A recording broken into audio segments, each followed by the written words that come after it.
राधानगरी जिल्हा परिषद मतदारसंघाचे उमेदवार श्री अभिजित तायशेटे यांच्यासोबत बोलतो आहे. गोकुळचे संचालक आहे, त्यांना या जिल्हा परिषदेच्या राजकारणाचा अनुभव आहे, त्यांना कामाचा अनुभव आहे. जिल्हा परिषदेमध्ये यापूर्वी ते निवडून गेले होते.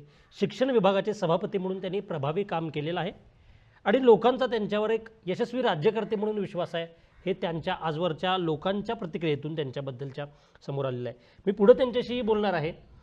माझा अत्यंत महत्त्वाचा प्रश्न या पुढच्या सेगमेंटसाठी असा असेल तायशेटे साहेब, की राधानगरी हा जो भाग आहे, राधानगरी तालुक्याचा भाग हा निसर्ग संपन्नतेने समृद्ध असा भाग आहे.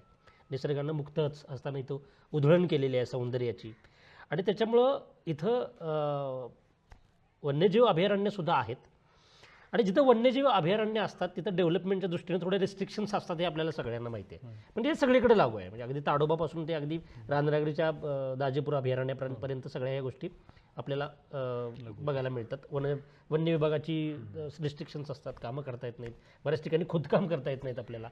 आणि अशावेळी मग डेव्हलपमेंटचा जो मुद्दा होता तो थोडासा मागं पडतो. कसं राधानगरीकडं तुम्ही विकासाच्या दृष्टीनं, या रिस्ट्रिक्शन्सच्या दृष्टीनं कसं बघता? काय वाटतं तुम्हाला, भविष्यातल्या तुमच्या योजना काय आहेत? 1985 मध्ये राधानगरी अभयारण्याची अधिसूचना निघाली. बरोबर. त्यावेळी अभयारण्य किंवा वन विभागाचे इतर क्षेत्र यामध्ये काय लोकांना फारसा फरक माहीत नव्हता किंवा कायद्याची तेवढ्या जाणीवा नव्हत्या. बरोबर. पण भविष्यामध्ये इथं वन्यजीव कार्यालय सुरू झालं, इथं त्यांच्या निर्बंध सुरू झाले, नंतर त्याची तीव्रता लोकांना जाणवा लागली किंवा ह्यामुळे आपल्याला खूप सारे रिस्ट्रिक्शन आपल्याकडे येतात आणि डेव्हलपमेंट इथं होणार नाहीत आणि त्याचा त्रास खूप आमच्या लोकांना झाला. म्हणजे आतापर्यंत देखील अजून सुद्धा काही प्रमाणात ते निर्बंध आहेत, म्हटलं चालणार. परंतु हे जरी निर्बंध असले किंवा ही जरी प्रतिकूल परिस्थिती असली तर शेवटी आम्हाला राहायचं इथंच आहे. बरोबर. तर मग ह्या ज्या काही अडचणी आहेत त्या अडचणीतून संधी कशा शोधायला पाहिजेत. बरोबर. कारण पहिली 10-15 वर्ष आम्ही पंचायत समिती 2002 पासून काम करतोय. पहिली 10 वर्ष 15 वर्ष आम्ही किंवा आज अखेर आमच्या इथल्या निर्बंधावर आम्ही बोलत आलोय. ते निर्बंध कमी करावेत, निर्बंध असू नयेत यासाठी आमचे प्रयत्न चाललेत.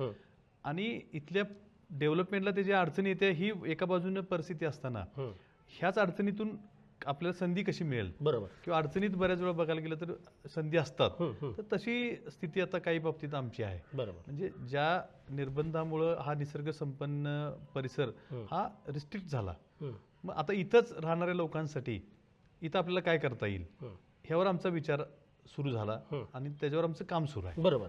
आता मुख्य म्हणजे जर बघितलं तर ह्या राधानगरी तालुक्याचा हा जो अगदी मासुलीपासून वाकीघोलपर्यंतचा जो परिसर आहे, बरोबर, हा निसर्ग संपन्न आणि अतिशय मनोहारी असल्या पद्धतीचा परिसर आहे. इथं दुसरी बाजू अशी आहे की इथले हजारो मुलं कामानिमित्त बाहेर जातात, शिक्षणासाठी बाहेर जातात. बरोबर. मग अशा वेळी आमच्या समोर एक मोठं आव्हान आहे की ह्या मुलांना, ठीक आहे आता गेलेल्या मुलांच्या बाबतीत ठीक आहे, पण इथून पुढं जे काही मुलं नवीन वयात येतील त्यांना रोजगाराची संधी बरोबर असणं आवश्यक वाटेल, तर त्यांना इथल्या इथं कसं रोजगार जास्तीत मुलांना मिळेल. बरोबर. आता समजा काही गाव सोडून जाण्याची वेळ त्यांच्यावर यायला नये आणि ज्यांना जायचंच आहे समजा काही त्यांनी चांगलं शिक्षण घेऊन गेले. बरोबर. तर समजा आता इथं आम्ही आता फार्मसी सुरू केलंय, इथं नर्सिंग सुरू केलंय की ज्या क्षेत्रामध्ये मुलांना करिअरला खूप संधी आहेत, ते काही गावातून मिळणार नाहीत. बरोबर. पण बाहेर जात असताना सुद्धा जर ते चांगलं शिक्षण घेऊन गेले, त्यांनी तयार होऊन गेले तर अधिक चांगलं त्यांचं करिअर त्यामध्ये होईल. तर त्या दृष्टीनं आम्ही ह्या परिसरामध्ये बऱ्याचशा, म्हणजे आता मुळात बघायला गेलं तर राधानगरी हे तालुक्याचं ठिकाण आहे. बरोबर. परंतु कोल्हापूर जिल्ह्यातले जे अविकसित तालुके जे म्हणले जातात, जे काही 2-4 तालुके आहेत त्यामध्ये राधानगरीचा समावेश आजपर्यंत होताना आपण बघतोय आणि हे कुठेतरी बदललं पाहिजे. मग त्यासाठी आपल्याला काय करता येईल, तर राधानगरी शहराच्या बाबतीत जर बघायला गेलो, गावाच्या बाबतीत बघायला गेलो तर परिस्थिती अशी आहे की पूर्वी इथं मौनी विद्यापीठ होणार होतं असं आमचे पूर्वीचे लोक सांगतात. बरोबर. आणि मौनी विद्यापीठ झालं असतं तर आमचं गाव सुधारलं असतं, काही डेव्हलपमेंट झाले असते असं आम्ही ऐकत आलोय. पण जसं आम्ही राजकारणामध्ये आलो, जसं आम्ही काम करायला सुरुवात केली, जशा आमच्या अडचणी लोकांना डोळ्यासमोर आल्या, मग मधल्या कालावधीमध्ये असं झालं होतं की आमच्याकडे सायन्स कॉलेज सुद्धा नाही अशी स्थिती होती. बरोबर. मग इथल्याच एका संस्थेच्या माध्यमातून, अगदी 7-8 वर्षांपूर्वीपर्यंत नव्हतं, 10-15 वर्षापूर्वीपर्यंत इथल्याच एका अनुदानित संस्थेला आम्ही थोडंसं त्यांना सायन्स कॉलेज सुरू करण्यासाठी थोडं त्यांना मदत केली, त्यांना थोडं करायला लावलं. दुर्दैवाने ते पुढं दीर्घकाळ चाललं नाही. मग अशा सगळ्या परिस्थितीमध्ये आता मौनी विद्यापीठ झालं नाही म्हणून आपण थांबलो तर हे राहणार नाही. मग इथं मग काय करता येईल म्हणून आम्ही आमची शिक्षण संस्था या परिसरामध्ये उभा केली. आणि ती शिक्षण संस्था उभा करत असताना सगळेच राधानगरी तालुक्या डोळ्यासमोर ठेवून, राधानगरीचा परिसर डोळ्यासमोर ठेवून, राधानगरी गावाचा विकास डोळ्यासमोर ठेवून आम्ही या गोष्टी जाणीवपूर्वक केलेत. आता तिथं जर बघितलं तुम्ही तर 1000च्या घरात मुलं तिथं शिकतायत. 500-600 मुलं बाहेरून ये जा करतायत. 100-1 मुलांची तिथे राहायची व्यवस्था आहे. 200-300 मुले 200च्या पुढं जास्तीत जास्त मुलं इथं राधानगरी गावात राहतात.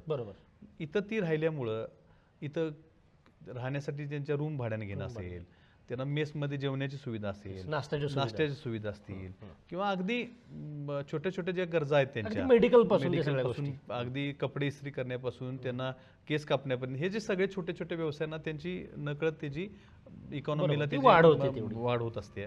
मग ही गोष्ट जी आहे त्यात आमच्या लक्षात आलं की ही गोष्ट अजून वाढली पाहिजे. अजून इथं कुठले कुठले कोर्सेस तयार करता येतील. आता 1000च्या ऐवजी अजून जास्त मुलं. हा प्रभाव तुम्हाला दिसला की व्यवसायामध्ये लोकांची वाढ होते? हो, नक्की दिसतोय.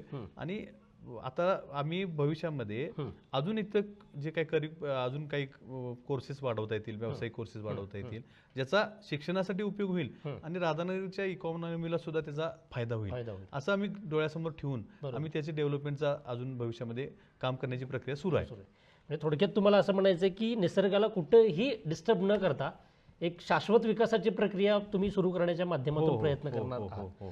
अशाच नवनवीन अपडेट्ससाठी डिजिटल कोल्हापूर चॅनेलला सबस्क्राईब करायला विसरू नका.